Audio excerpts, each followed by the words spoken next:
is from the same time of Mohenjo-daro, 5,000 years old.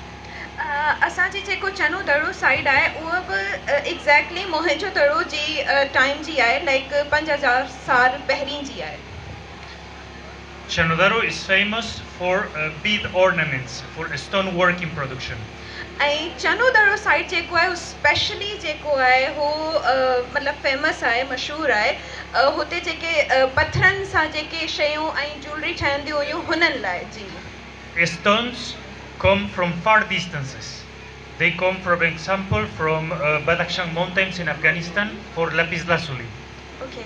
ऐं stones जेके आहिनि specially like हू जाम परे परे खां मतिलबु उहे हिते जना आहिनि ऐं हू जेके हुननि मतिलबु के तराशियो आहे ऐं अफगानिस्तान खां मतिलबु उहे पथर हुतां बि ॾिसणु सघनि था. So all of this happens because of the Indus River. That now you call it the Sindhu Darya. This is the vital line for the whole country, and especially for Sindh. You know, everything comes. Is the highway of the ancient time.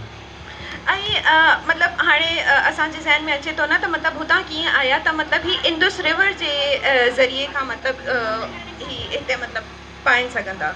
And these stones are worked here. They become beads, and then they go into very far areas. They go to Iran, they go to Mesopotamia, they go up to Egypt, and now we also have them in Oman. And we are almost certain that majority of this production is made here in Chanodaro. Chanodaro is producing and exporting a very famous trade for the ancient time. ऐं हिते जे जेके पथर आहिनि उहो मतिलबु रुगो सिर्फ़ु हिते न हूंदा आहिनि, उहे एक्सपोर्ट थींदा आहिनि डिफरेंट कंट्रीज़ में. त मतिलबु बेसिक जेको आहे हू ठहंदा हिते आहिनि चणोदड़ो में. So these people have a very high standard of knowledge, which is kind of the secret of the richness of the Indus Valley civilization. ऐं जेको चणोदड़ो जी जेके माण्हू हुया मतिलबु उहे जाम जेके आहिनि माशाल्लाह लाइक तराशनि में ऐं उहे जाम होशियारु हुया. लाइक हुननि खे ख़बर हुई त कीअं मतिलबु तराश जो कमु थींदो ऐं हर शइ लाइक पोइ हाणे पोइ हिते ठाहे करे पोइ डिफरेंट कंट्रीज़ में हू एक्सपोर्ट कंदा आहिनि. And they have traditional technology from modern architecture, from agricultural production, from animal husbandry, which it's a traditional knowledge that is important that we preserve in order to improve the country. ऐं मतिलबु रुगो सिर्फ़ु पथरनि में न हुननि मतिलबु agriculture ऐं असां जेके हॾनि ऐं हुन जानवरनि जे हॾनि में ते बि कमु कयो आहे. ऐं So this is a traditional technology that can improve the country if we preserve it. Okay. इहो जेको आहे लाइक ऐं हिन खे कीअं ट्रांसलेट मतिलबु इहो हिकु असांजी ट्रेडिशन जो लाइ मतिलबु हिकिड़ी जाम सुठी शइ आहे. हू जेको आहे प्रमोट थी करे मतिलबु रुगो सिर्फ़ु स्टोन्स खे न हर शइ खे. Even the fire bricks that we find, they are better quality from modern bricks. Exactly.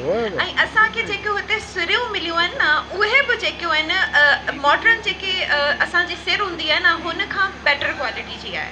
मतिलबु हाणे तव्हां सोची सघो था. So we have to restore this knowledge.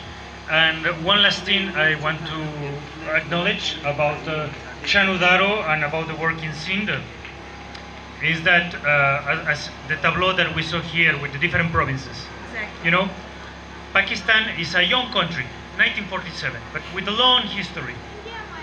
With the roots, for example, here in Sindhi culture, in Balochi culture, Punjabi culture, you know, Pashto culture. And one of the best privileges I have had working here in Chanodaro is that Sindhi hospitality has welcomed students and professionals from all the provinces. All of them are working together. In our team we have people from Sindh, people from Balochistan, people from KPK, people from France, from Belgium. So it's a very good way to promote soft image of the country and to build also a good national spirit. Exactly.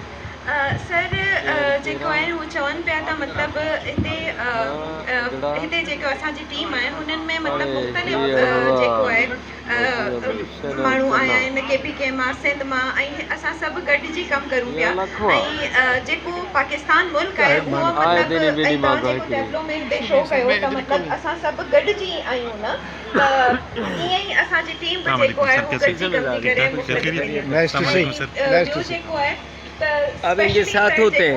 मैं इनके साथ काम करता हूँ। मतलब तव्हांजी जेके मेहमान नवाज़ी है यार मैं तो लाला बड़ी बातें करने वाला हूँ छोटे वक्त में। इससे क्या क्या चीज़ें आपको मिली हैं वहाँ पर चायों के दरों से? यहाँ पे मुख्तलिफ चीज़ें जैसे सर कह रहे कि बीड्स हमें मिलते हैं ना, कॉइन जो है ना, कॉइन्स इसमें नहीं है, बिल्कुल भी नहीं। इंडस वैली सिविलाइजेशन में कॉइन्स का कंसेप्ट नहीं है। नहीं ना, मोहनजोदड़ो में तो मोहनजोदड़ो वो लेटेस्ट है, बुद्धिस्ट पीरियड की आ जाती है, वो 600 BC की बात आ जाती है, 600 BC की बात। और ये मोहनजोदड़ो 2600 BC, 2000 साल पहले बुद्धिस्ट से आया है। अच्छा, ये कब का है? ये भी 2600 BC। तो एक ही टाइम के एक ही कॉइन टाइम पीरियड है। लेकिन मोहन के दड़ों से तो कॉइन मिले, वो बुद्धिस्ट टाइम पीरियड के मिले हैं, बुद्धिस्ट ऑक्यूपेशन हुई है, बुद्धिस्ट लोग आबाद हुए हैं, वहाँ पे स्तूपा भी बना हुआ है, हाँ, बुद्धिस्ट टाइम, तो वो बाद में आबाद हुए हैं लोग, इसी वजह से वो कॉइन्स बुद्धिस्ट टाइम के हैं। आपका नाम क्या है? मेरा जाकिर खान। कहाँ से हैं आप? मैं बेसिकली कोयटा से हूँ। इधर से? मैं समझा शायद एजेंसी से हैं। नहीं, हाँ, क्वालिफिकेशन क्या है आपकी? मैं PhD आर्कियोलॉजी में कहाँ से किया है? मैंने कयाज़म यूनिवर्सिटी इस्लामाबाद से किया है। अच्छा, मैं असिस्टेंट डायरेक्टर भी हूँ कोयटा में, डिपार्टमेंट में, आर्कियोलॉजी डिपार्टमेंट में, कोयटा यूनिवर्सिटी जामिया। नहीं, कोयटा डिपार्टमेंट ऑफ आर्कियोलॉजी में। अच्छा, सही ठीक। Thank you so much. They will definitely told us